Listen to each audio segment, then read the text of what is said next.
7절과 8절에 보면 사실은 이제 그럼 밤에 취하고 자는 자들은 밤에 자고 취하는 자들은 밤에 취하되라는 말이에요. 그러니까 어떤 면에서 술을 취한다라는 말은 제유법이에요. 제유법. 다시 말하면 세상에 취한 것의 극치를 보여주는 거죠. 세상의 정신에 취해 있는 사람들입니다. 그들에게 정말 세상의 성공, 세상의 평안, 세상의 안일함을 통해서 자기의 인생을 정말 개척해 나가겠다라고 하지만 세상의 정신에 취해 있어서 그들은 늘 자고 있는 거예요. 주님이 오실 때와는 전혀 상관없이 사는 거예요. 항상 TV만 보고 있어요. 그것도 세상의 정신에 취해 있는 거예요. 술 취한 거나 마찬가지입니다. 우리의 마음속에서 정말 추구하고 있는 바가 무엇인지를 좀 더 명확하게 우리 자신을 스스로 객관적으로 바라볼 수 있어야 돼요. 예수님의 재림을 기다리는 사람은 세상에 취해 있는 사람이 아니라 오히려 세상을 초월해 있는 사람이에요. 세상을 관조적으로 볼 수 있는 사람입니다. 세상의 그 허물을 볼 수 있는 사람, 세상의 절망을 볼 수 있는 사람, 세상의 그 허탄함을 바라보면서 오히려 긍휼히 여기면서 안타까워하는 사람이지, 세상 사람들이 다 몰려간다고 그래가지고 그것 때문에 쫓아가고 그렇게 휩쓸려 가는 사람이 아니다라는 것을 이해합니다. 8절에서 보면 그렇다면 참된 교회와 성도는 어떻게 할 것인가? 우리는 낮에 속하였으니 근신하여 믿음과 사랑의 흉배를 붙이고 구원의 소망의 투구를 쓰자라는 겁니다. 바울은 깨어서 주님이 오시는 그 날을 대비하는데 군사의 이미지를 사용하고 있어요. 맑은 정신을 가지고 주님의 재림을 항상 대비하는데 아주 절제 있고 규모 있게 생활하는 군대의 이미지를 우리에게 보여주고 있는 거예요. 데살로니가 교회는 누구냐? 그들은 낮에 속한 사람들이다. 그래서 깨어 있어야 되는데 그 깨어 있는 정도가 어느 정도냐? 군인과 같이 깨어 있어야 된다라는 겁니다. 우리는 예수님을 믿는 순간 그리스도의 군대에 입대하는 거예요. 그러니까 예수님을 믿는 순간 그리스도의 군대에 입대하고 제대는 없어요. 우리는 평생 그리스도의 군대로 가는 거예요. 나중에 예수님이 재림하실 때 그리스도의 군대가 돼서 세상을 심판하는 군대예요. 우리는. 그러니까 우리는 군인으로서의 우리의 신분이라는 사실을 이렇게 각성을 해야 됩니다.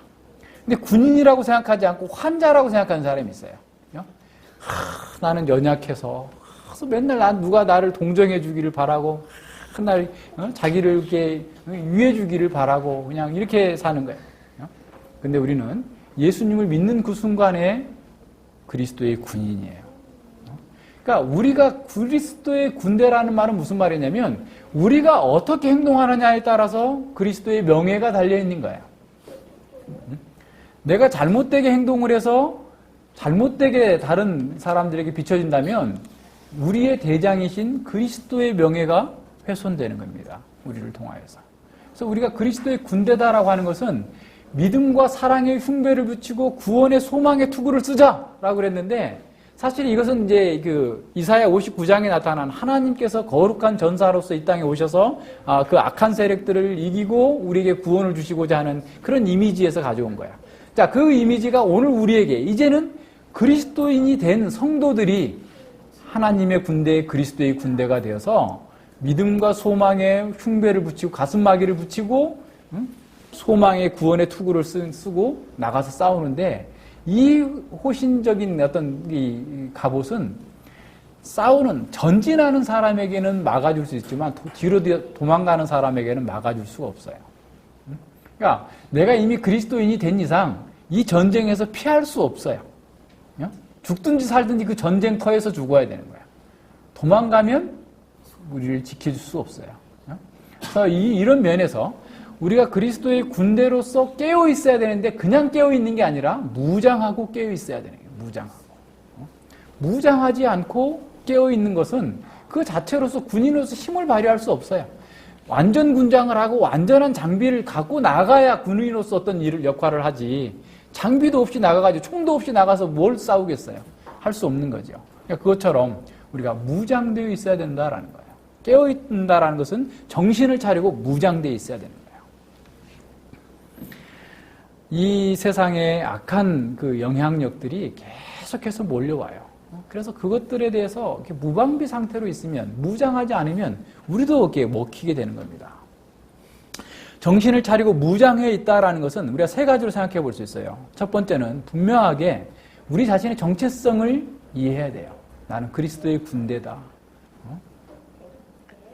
믿음과 사랑의 흉배를 붙이고 구원의 소망의 투구를 쓴 그리스도의 군대다라고 하는 사실을 알고 정신을 차리고 자기 정체성에 맞게 살아야 되는 겁니다. 두 번째는 뭐냐면 우리가 이 세상과 사단의 유혹의 본질을 잘 깨달아야 돼요. 그리고 그것을 이겨낼 수 있는 능력을 구비해야 됩니다. 세상의 속임수, 사단의 속임수, 그런 유혹들을 분별할 수 있는 분별력이 있어야 돼요. 이게 없으면 자기는 지금 세상과 같이 가고 있으면서도 그런 줄도 모르고 있는 거예요. 그러니까 하나님의 말씀을 통해서 진정한 분별력을 가질 수 있어야 적군인지 아군인지, 그죠? 이것을 어떻게 사용할 것인지를 알 수 있어야 진정한 군대로서 나아갈 수 있는 것처럼 사는 거죠. 뿐만 아니라 우리가 이 그리스도의 군대로서 산다라는 것은 이 땅에 임한 하나님 나라를 잘 알고 우리의 삶의 영역 속에서 하나님 나라의 원리를 통해서 그걸 구현하는 것을 통해서 전투해야 된다라는 사실을 기억해야 됩니다. 이것이 정신을 차리고 있다라는 거예요. 이것을 알지 못하면 깨어있다고 해도 그 몽환의 상태에 있는 거예요. 깨어있으면서 꿈꾸는 사람들이 있어요. 어떤 사람이 자기가 설교하는 꿈을 꿨는데 깨어보니까 설교하고 있더라는 거예요. 이게 무슨 말이에요? 이게 살고 있으면서도 꿈속에 살고 있는 거죠. 그러니까 이게 뭐 꿈의 학교, 뭐 꿈을 꾸어라, 뭐 대단한 얘기를 하고 있는데 꿈꾸고 있는 거예요. 현실을 정확하게 봐야 돼요. 현실을 정확하게 보고 하나님 앞에서 이 세상 가운데에서 우리가 무엇을 하고 있고 무엇을 위해 존재하고 있는지 정신을 바짝 차리고 이렇게 해야지 그냥 꿈꾸는 얘기 같은 얘기만 하고 있어요. 허황된 얘기만 하고 있는 거예요. 목류병자들처럼 살고 있는 사람들이 얼마나 많은지 몰라요. 이 세상의 실상과 정체를 알지 못하고 그저 잘못된 방식으로 자기 인생을 개척하겠다는 사람들이 얼마나 많은지 모릅니다. 우리가 이 투구를 쓰고 이렇게 흉배를 붙이고 이런 것들이 다 옷을 입는다라는 것과 관련이 되는데 옷은 1세기 당시의 옷은 그 사람의 정체성과 관련돼요. 그러니까 그 사람의 신분을 얘기합니다. 그래서 갈라디아서 3장 27절에서 뭐라고 말씀하시죠? 너희는 그리스도로 옷 입었다라는 거예요. 그러니까 우리가 그리스도로서 옷 입었다라는 건 뭐냐면 우리가 그리스도의 신분으로 들어가 있는 사람이에요. 그리스도와 함께 지난 시간에 봤던 그리스도와 동일시 여기는 사람들입니다. 그러니까 이런 믿음과 사랑과 소망의 이런 투구를 쓰는 것 자체가 그리스도로서 내가 옷 입고 있다라는 거야. 나는 지금부터 사는 것이 내가 사는 것이 아니고 그리스도께서 사신다라고 하는 그 표현과 같은 겁니다. 우리의 정체성에 맞게 우리에게 주어진 싸움을 승리하며 나아갈 수 있어야 되는 거예요. 하나님의 말씀을 가지고 그 말씀의 뜻을 따라서 살도록 만들어주는 겁니다. 믿음과 사랑보다 여기서는 지금 소망에 더 큰 중점을 두고 있어요. 예수님의 재림의 때를 바라보기 때문에 그래요. 우리의 구원이 완성될 때가 바로 그 때를 우리가 바라보기 때문에 그렇습니다. 우리의 이 영적 전쟁에서 우리는 믿음을 적용하고 믿음을 적용하는 거예요. 우리의 믿음이 실제 삶의 현장 속에서 드러나도록 해야 되는 거예요. 그리고 우리가 사랑으로서 수고하고 소망으로 인내하는 가운데에서 영적인 전쟁에서 승리할 수 있는 거예요. 좀 더 구체적으로 얘기하자면 하나님의 말씀을 우리의 삶에 적용하는 것이 우리의 무기예요. 성령의 검, 곧 하나님의 말씀을 따라서 사는 것입니다. 우리는 진리를 선포하고 그 진리를 구현하는 것을 통해서 이 영적 전쟁에서 승리할 수 있는 사람, 그 속에서 우리가 예수 그리스도를 맞을 준비를 하고 있는 겁니다. 바울은 여기서 9절과 10절에서 그렇다면 우리의 소망의 근거가 뭐냐라는 것을 보여주고 있어요. 그러니까 성도들이 어떤 존재인지 그리고 그 존재가 어떻게 행동해야 되는지를 보여줬다고 한다면 9절과 10절에서 하나님께서 우리를 위해서 어떤 일을 하셨는지를 말씀해 주고 있어요. 하나님이 우리를 세우심은 노하심에 이르게 하심이 아니요 오직 우리 주 예수 그리스도로 말미암아 구원을 얻게 하신 것이라. 예수께서 우리를 위하여 죽으사 우리로 하여금 깨든지 자든지 자기와 함께 살게 하려 하셨느니라. 하나님께서 우리를 위해서 하신 일, 특별히 여기서 하나님께서 우리를 택하신 것을 얘기하고 있어요. 우리의 구원의 소망의 투구를 어떻게 쓰고 있느냐? 그 소망인 하나님께서 하신 일 때문에 확정적이다라는 거예요. 희망이 아니고 소원이 아니고 우리의 소망은 하나님께서 하신 일에 근거하고 하나님께서 하실 일에 근거해 있기 때문에 완전하고 온전하고 우리를 지킬 수 있다라는 겁니다. 첫 번째 뭐냐면 하나님께서 우리를 세우심은, 이 말은 하나님께서 우리를 예정하심은, 택하심은 이런 거예요. 하나님께서 우리를 택하셨다면 우리를 노하심에, 죄로 말미암아서 영원한 심판에 받도록 우리를 택하신 것이 아니라 오직 우리를 그리스도 안에서 구원을 얻도록 하기 위함이다. 하나님께서 우리를 택하셨다면 우리는 심판이 아니라 구원받을 사람이고 예수 그리스도 안에서 구원받도록 우리를 택하셨기 때문에 우리의 소망은 확실하다. 우리를 안전하게 지켜줄 거다라고 말씀하고 있는 겁니다. 우리의 구원은 우리의 죄사함뿐만 아니라 하나님의 존전에 나아가는 하나님과의 화해를 포함하고 있어요. 그래서 우리는 어떠한 상황 속에서도 어떤 어려움이 있다 할지라도 우리는 구원을 결코 놓칠 수 없는 그런 소망은 분명하게 확실하게 우리를 지키고 온전케 만들어 줄 거다라는 겁니다. 두 번째는 예수님께서 우리를 위하여서 죽어주셨다라는 거예요. 우리가 받아야 될 모든 저주를 예수님께서 죽으심으로 받으셔서 이제는 우리가 자든지 깨든지, 여기서 자든다라는 건 육신의 죽음을 얘기하는 것이겠죠. 우리가 육신의 죽음을 겪든지 이 땅에 살든지 간에 항상 예수 그리스도와 함께 살게 해 주시기 위함이다. 우리는 죽음도 두려워하지 않고 이 땅에서 살든지 영원 세계에서 살든지 어느 곳에 있든지 간에 우리의 소망은 이렇게 확정적이다라는 겁니다. 우리는 항상 주와 함께 있기 위하여서 구원을 받았다.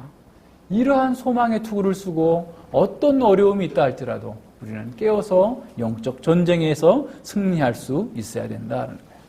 이미 4장 17절에서도 말씀했죠. 우리의 구원의 목표는 항상 하나님과 함께 있게 하려 합니다. 항상 주와 함께 있도록 하기 위함이다라는 거예요. 예수님의 재림의 목적은 우리가 항상 하나님과 함께 있도록 하기 위함이에요. 그것이 하나님의 역사의 완성과도 관련이 됩니다. 그러니까 하나님께서 이 역사를 진행하시는 목적이 우리가 구원이 완성되어지고 하나님과 항상 함께 있도록 하기 위함인 거예요. 그래서 우리가 만약에 실패한다면 하나님의 역사의 경륜은 실패하는 것이 되는 거예요. 그럴 수 없는 것이죠. 그렇기 때문에 우리의 구원은, 우리의 소망은 확실하다라는 거예요. 우리의 구원과 하나님의 역사의 목적, 역사의 완성이 하나로 연결되어 있기 때문에 우리의 생명 역시 그리스도와 하나로 연결되어 있기 때문에 우리의 재림에 대한 소망, 우리의 재림을 통해서 이루어지게 될 그 구원의 극치 상태는 그 어떤 것보다도 강하고 온전하다, 결코 무너질 수 없는 것이다 라는 사실을 우리에게 가르쳐주고 있는 겁니다. 우리의 구원은 우리의 감정에 달려있는 게 아니에요. 우리의 마음의 어떤 상태에 따라 달라지는 게 아닙니다.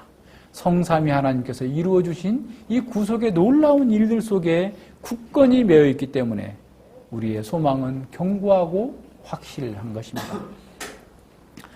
예수님의 재림을 의식하지 못하는 세상은 그들의 거짓된 평안 속에서 갑자기 임하시는 예수님을 만나면서 멸망을 당하게 될 것이죠. 세상의 번영과 성공 속에서 역사의 목적에 눈이 먼 자들은 호련히 임하는 그 멸망을 피할 수 없게 될 것입니다. 그러나 잉태한 여인이 해산하는 것처럼 반드시 그리스도께서는 다시 오시겠다라고 말씀해 주셨고 이것이야말로 우리에게 가장 큰 위로와 기쁨이 됩니다. 우리는 이미 낮에 속한 자들이고 빛의 자녀들로서 두려움이 아니라 하나님께 대한 충성되고 지혜로운 종임을 우리는 지금 증명할 수 있는 기회를 갖고 있는 거예요. 그래서 주님은 언제 오시든지 우리는 늘 깨어있기 때문에 기뻐하고 즐거운 가운데 주의 재림을 맞이하게 될 것입니다. 예수님의 종말에 대한 기대는 우리의 구원에 대한 더 큰 확신을 줍니다. 종말은 우리에게 진정한 안도감과 진정한 평안을 우리에게 주는 거죠. 우리는 예수님의 재림으로 말미암아서 역사의 목적이 성취되어지고 우리가 심판이 아니라 구원이 완성될 것을 믿기 때문에 그날을 소망하면서 기다리는 것입니다. 그래서 우리는 정신을 바짝 차리고 맑은 정신으로 우리에게 주어진 영적 무장을 강화하면서 현재에 임한 우리의 싸움을 힘있게 싸워 나가야 됩니다. 우리는 주님이 임하실 그 구체적인 영월 일시에 대해서, 재림의 표징에 대해서, 종말의 사인을 찾기 위해서 골몰하지 않습니다. 예수님께서 가르치신 그 말씀, 바울이 가르치는 것에 반하는 거예요. 그렇게 하는 것은. 그것은 진정으로 종말에 대한 믿음이 없음을 의미하는 겁니다. 우리는 이미 낮에 속한 자들로서 빛을 따라서 우리에게 맡겨진 사명을 잘 감당하는 것으로 주님을 맞이할 준비를 하고 있는 것이죠. 본문이 보여주고 있는 마지막 때와 표징이라고 한다면 사람들이 세상적인 평화, 세상적인 안전 속에서 예수님의 오심을 기다리지 않는다라는 겁니다. 심지어 교회를 다니는 사람들마저도 세상에 주는 평안에, 세상에 주는 안락에 취해서 주님의 재림을 기다리지 않게 된다라는 거예요.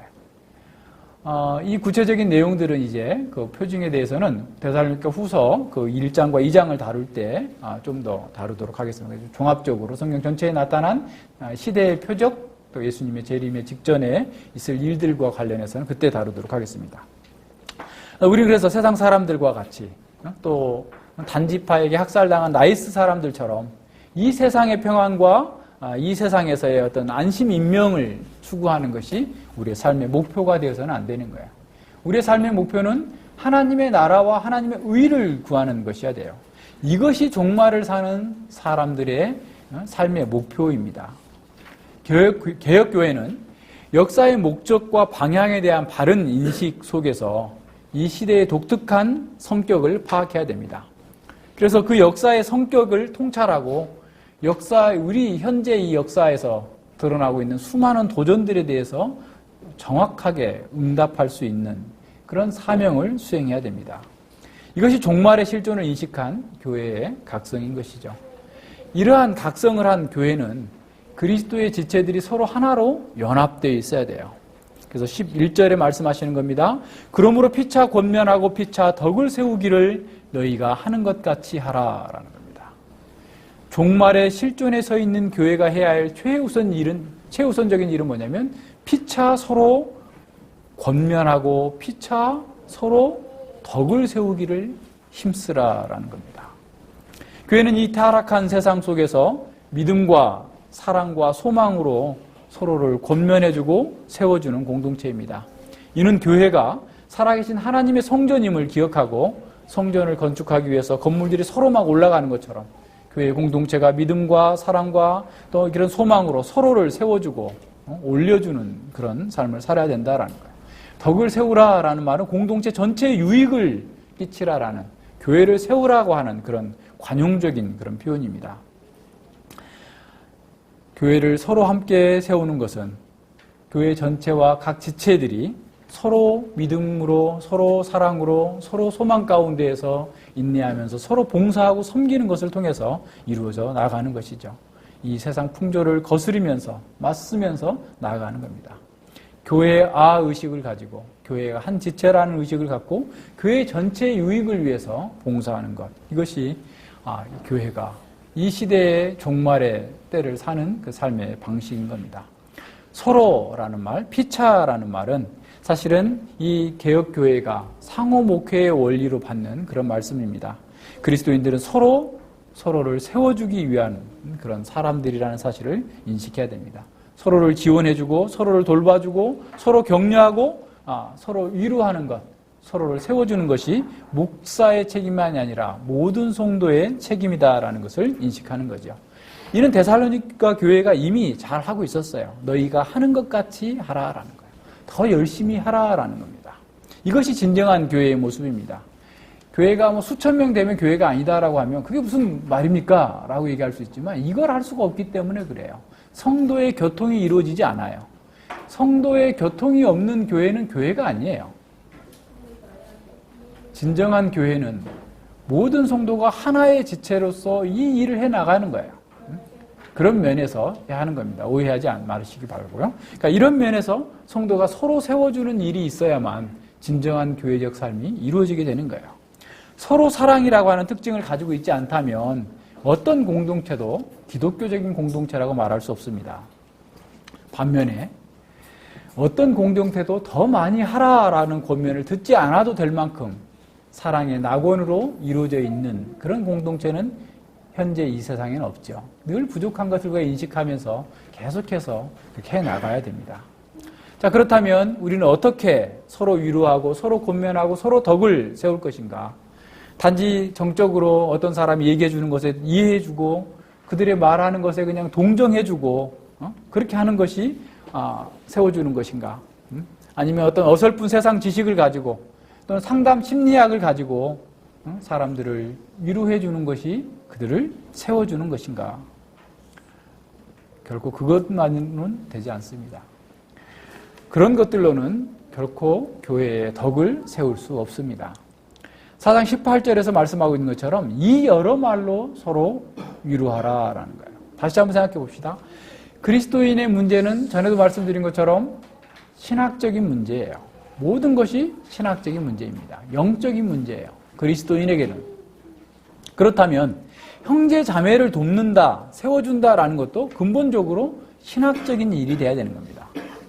하나님의 말씀을 공부하고 하나님의 말씀의 원리를 적용하는 것보다 더 빠르고 효과적인 그런 해결책은 없어요. 그 사람을 세워주는 것이 없습니다. 참된 이루자는 언제나 훌륭한 신학자였어요. 진정한 참된 상담자는 말씀을 능숙하게 해석하고 그 말씀을 적용하고 그 말씀의 능력을 체험한 사람이 할 수 있는 것입니다.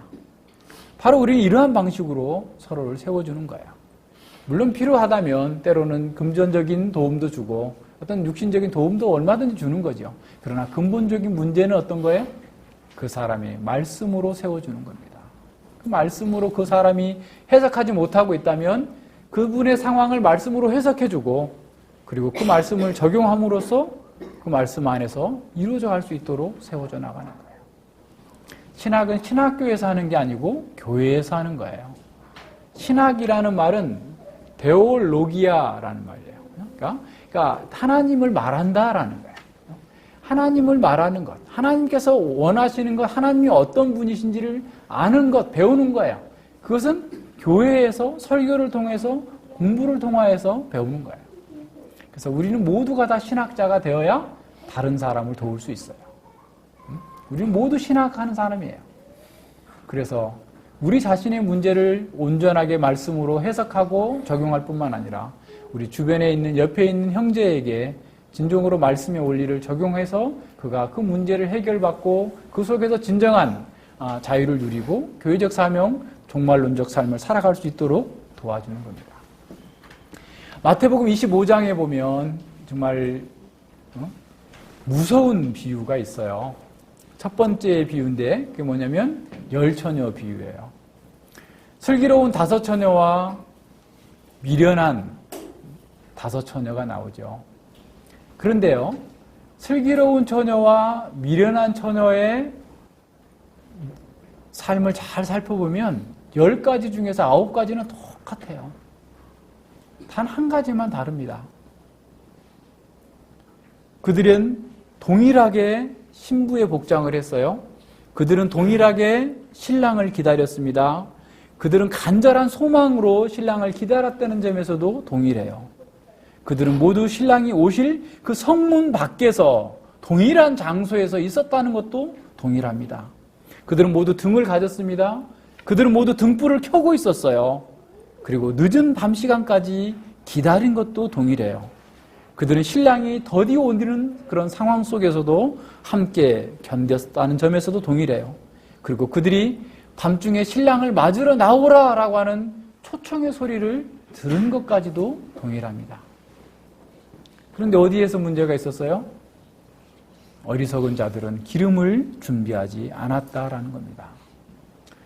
그들은 기름을 나중에 사가지고 와서 슬피 울면서 그 혼인잔치에 들어가기를 갈망했지만 그 주인은 나는 너희가 누군지 알지 못한다라고 하는 냉혹한 평가를 듣게 됩니다.